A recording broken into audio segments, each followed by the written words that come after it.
এত ভালো কাঠ চলে গেলে আর পাবেন না। তাড়াতাড়ি আসুন, তাড়াতাড়ি তাড়াতাড়ি আসুন, কাঠ নিয়ে যান, তাড়াতাড়ি তাড়াতাড়ি। এইভাবে কিছুক্ষণ সময় কেটে গেল। একটি গাড়ি এসে দাঁড়ালো তার থেকে কিছুটা দূরে। গাড়ি থেকে নামলেন শহরের একজন ধনী ব্যবসায়ী, নাম তার হীরালাল। এই ভাই, এই তোমার কাঠগুলোর দাম কত করে গো? বাবু, বেশি না, দুটো আছে 70 টাকা করে। আপনি কি নেবেন? কাঠগুলো তো দেখে বেশ ভালোই মনে হচ্ছে। কাঠগুলো তো বেশ ভালোই। তাহলে পরে তুই কত করে নিবি? 70 করে? তাহলে দুটো হয় 140 টাকা, 10 টাকা তোর টিপস রেখে দে তুই। শোন না, তোর চেনা জানা কি কোনো কাঠ মিস্ত্রি আছে? আমার কয়েকটা জিনিস বানাতে হবে, আমার খুব দরকার। আরে বাবু, আমি একজন কাঠুরে না, শুধু আমি কাঠের কাজও জানি। আপনি আমাকে দিয়ে একবার দেখতে পারেন। তোকে আমার বাড়িতে গিয়ে কয়েকটা চেয়ার ও টেবিল বানিয়ে দিতে হবে। তার জন্য তোকে আমি মোটা অঙ্কের রোজ দেবো। ধর, একদিনে 600 টাকা। তোর কি পোষাবে? আরে বাবু, কি বলছেন? আমি তো রাজি। এক্ষুনি চলুন, এক্ষুনি। না না, এখন না, কালকে চ। ঠিক আছে বাবু।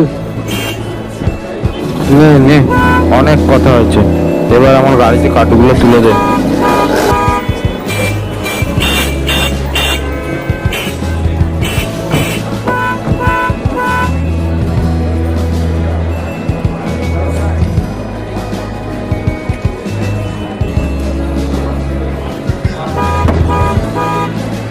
নে নে, আমিও তাহলে চলি এবার।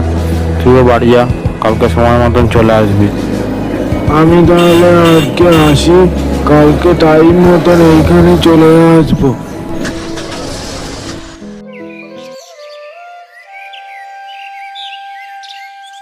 পরদিন সকালবেলায় রামু কাজের জন্য বেরিয়ে পড়ে।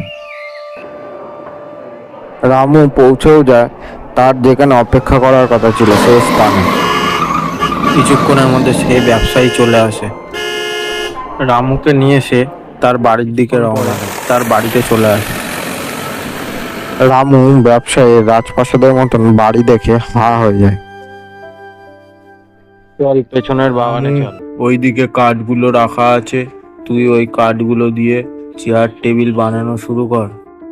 ঠিক আছে বাবু, আমি তাহলে কাজে লাগছি। তুই কাজ কর, আমি তাহলে চলি। এইভাবে সকাল গড়িয়ে দুপুর হয়, দুপুর গড়িয়ে বিকাল হয়, বিকাল বেলায় রামু কাজ শেষ হয়। কি রে রামু, তোর কাজ হলো? এই তো বাবু, হয়ে গেছে, আপনি দেখুন। কাজ তো তুই ভালোই করেছিস রামু, তোর হাতে জাদু আছে। তোর কাজ আমার ভালো লেগেছে রামু। তোকে আর একটা কথা বলি রামু, শোন তুই। আমার শহরে একটা দোকান আছে, কাঠের দোকান।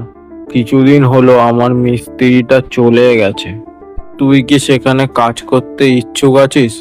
একবেলা খাওয়া আর মাসের শেষে 6000 টাকা আমি তোকে দেবো। তুই কি রাজি আছিস?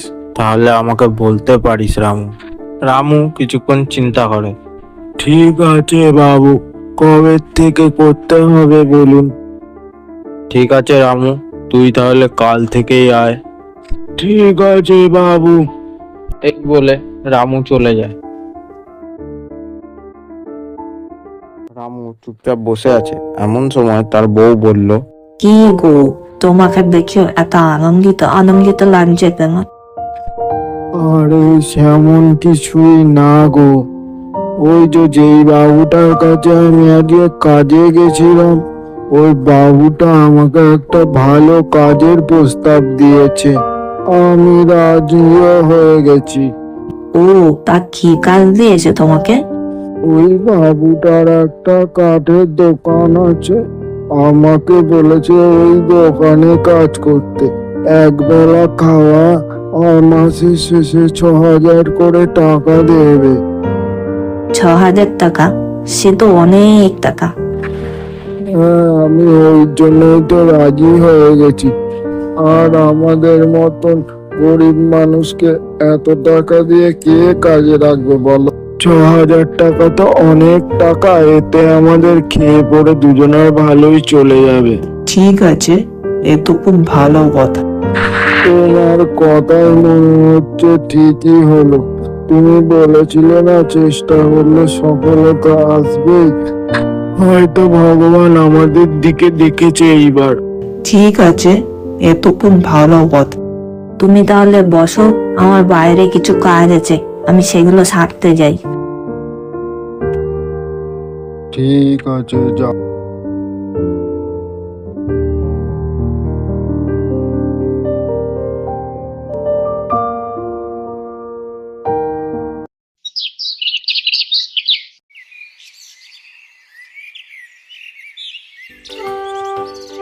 পরদিন থেকে রামু টাইম মতন কাজে যায় এবং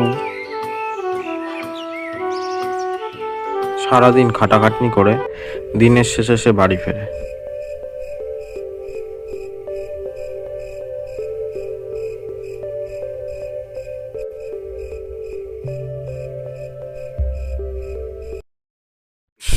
এইভাবে বেশ কয়েক বছর কেটে গেছে। রামুদের দুঃখ দুর্দশা দূরও হয়েছে। রামুর কাঁচা বাড়িটা পাকা হয়েছে, একটা গরুও সে কিনেছে আর নিজের জন্য একটা সাইকেল কিনেছে। আমাদের ছোট্ট প্রিয় দর্শক বন্ধুরা, তোমরা এই ভিডিও দেখে কি শিখলে বলো তো? সঠিক সময় সঠিক কাজ ও পরিশ্রম করতে হবে, আর ধৈর্য ধরতে পারলেই ঠিকই সফলতা আসবে। ঠিক আছে বন্ধুরা, তাহলে এই পর্যন্তই আজকে। দেখা হচ্ছে অন্য ভিডিওতে। আর এরকম নতুন নতুন ভিডিও পেতে লাইক ও সাবস্ক্রাইব করতে ভুলো না।